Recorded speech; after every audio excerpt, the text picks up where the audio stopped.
والا اور بدین کی سرحد سے ہوتا ہوا سمندر میں گرنے والا ہاکڑو،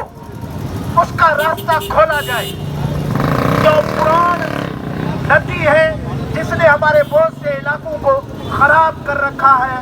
اس کا اچھے طریقے سے تدارک کیا جائے اور ہمارے راستے صحیح طریقے سے بنائے جائیں، اور ہمارے جو ہاریوں کے کسانوں کے جو فصلوں کا نقصان ہوا ہے، ہمارا مطالبہ ہے ان کو فصلوں کا معاوضہ دیا جائے،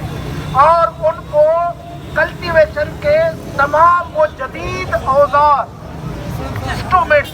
جو چائنا اور امریکہ استعمال کر رہا ہے، یہ تو ایگریکلچرل کنٹری ہے، اگر یہاں کی زراعت اچھی ہو جائے تو یہاں کی انڈسٹری اچھی ہو جائے گی، اور یہ جب یہاں کی انڈسٹری اچھی ہو جائے گی تو گلیشیئر سے لے کر گرم پانیوں تک زمین رکھنے والا یہ خطہ اور اس عظمت کی پہچان سندھ دنیا میں سب سے زیادہ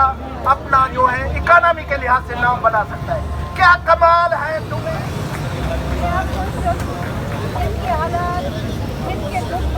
ان کی تکلیفیں، ان کے عوام کا رونا دھونا، جو تباہی بربادی ہوئی ہے، جو حقیقت سے ان کی نصیب میں لکھی ہوئی ہے، نصیب پر ایک اتنی زبردست چیز ہوتی ہے، کچے گھروں کو تو کیا، پکے گھروں کو بھی اس نے دفاع کر دیا۔ سندھ اور بلوچستان خاص کر کے اس پہ بہت افیکٹ ہوا ہے، کیونکہ ہمارا سندھی میں کہتے ہیں نا کہ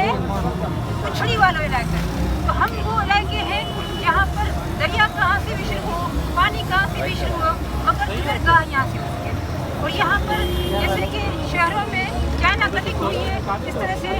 ہماری پوری سندھ میں بھی پانی کو روکنے کے لیے، اس کا راستہ روکنے کے لیے راستے اس کی صورت بند کر دی۔ میں آپ کو بتاؤں کہ کچے کا علاقہ جو مشہور علاقہ ہے، وہاں میں جب چھوٹی ہوا کرتی تھی، لوگ کہتے تھے کہ کچے میں پانی آیا مانے ہماری جو ہے آبادی بڑھے گی، ہماری جو ہے زراعت بڑھے گی، ہم زیادہ ترقی کریں گے۔